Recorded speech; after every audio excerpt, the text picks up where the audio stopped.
stillness, quiet, subsidence, emptiness.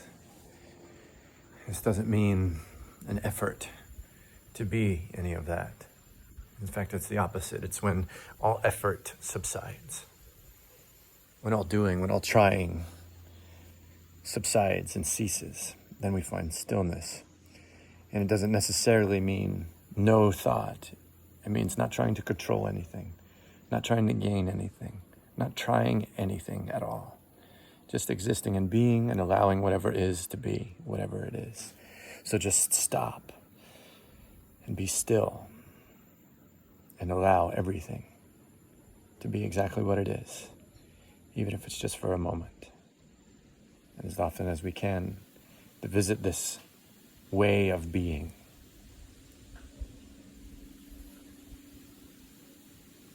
And what comes along with this is a natural approach to life,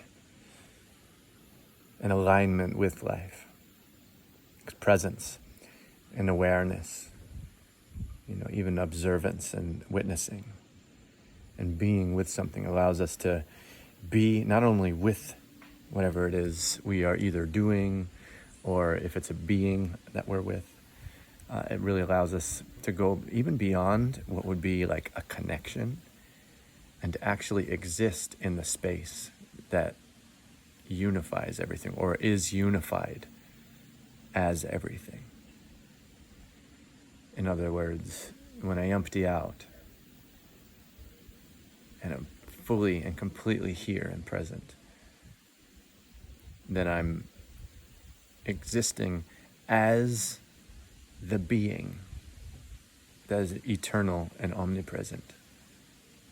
That I'm existing as the space, as the presence that is consistent in everything in life and beyond life. So we can do this all the time. We can do this in the middle of whatever it is we may be doing or involved in. We can stop doing and stop trying and still be doing.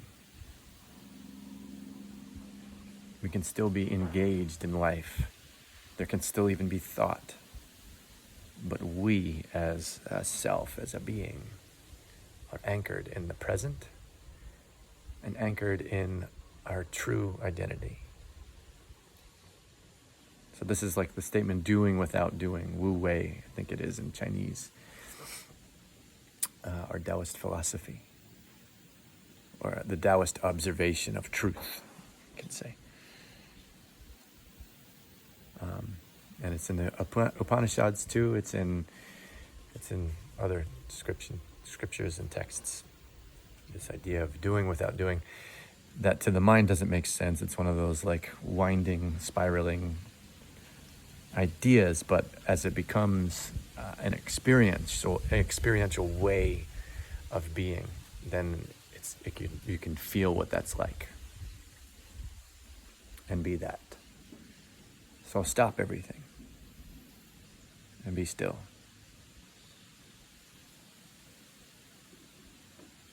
And if it seems like an effort, remember what it means. It's the opposite of effort. It's complete allowing, complete honor of everything. And that includes if there's emotions and feelings, crazy thoughts. It includes everything. The true, divine, eternal being allows everything.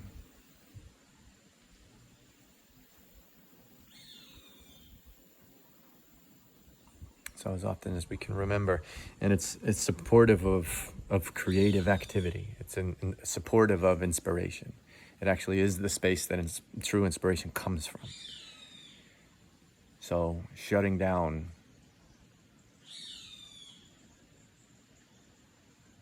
allows for even a more pure flow of creative energy.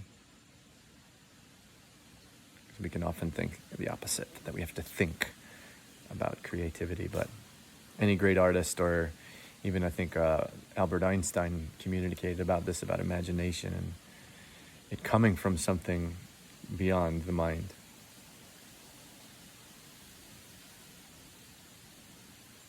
So stop and be still.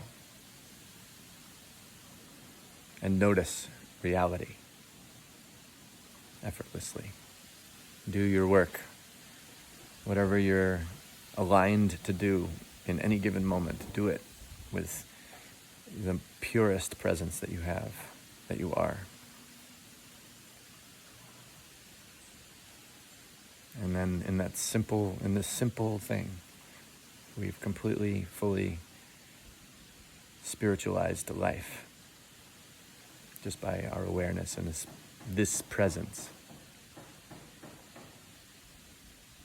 That is not only like something that's available to us at any given moment, but it is actually the natural way of being.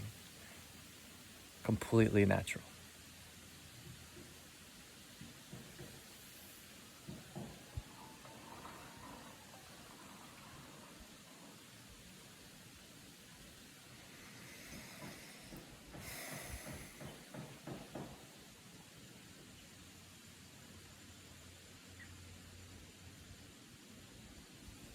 Om.